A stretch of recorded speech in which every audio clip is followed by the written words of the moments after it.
Donc la course s'est assez bien passée jusqu'au troisième tour où je me suis fait mal au pied. J'ai fini comme ça et j'ai perdu 2 places dans la dernière spéciale, ce qui me met hors du top 10. Donc c'est dommage, mais bon, c'est comme ça, c'est la course. Et le principal, c'est que j'ai vu que j'étais capable de rentrer dedans. Voilà, c'est tout.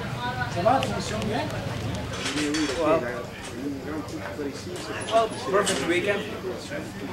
2 days, good riding, 1 mistake, and that's it. Today cost a lot. 1 crash and then that's basically, but really good weekend. Really good weekend.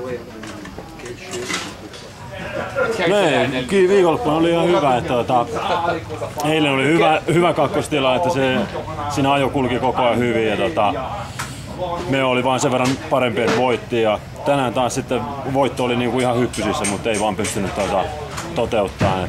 Tuli ajettua vähän turhaa aseella ja 2 lipat siihen, niin edemmäs pääsi liian kauaksi karkuun ja kisa oli siinä sitten voiton osalta. Mutta 2 kertaa 2, niin ihan hyvä viikonloppu. Että nyt Ruotsi ja Suomi seuraa tämän, niin kyllä se voitto vielä tulee sieltä.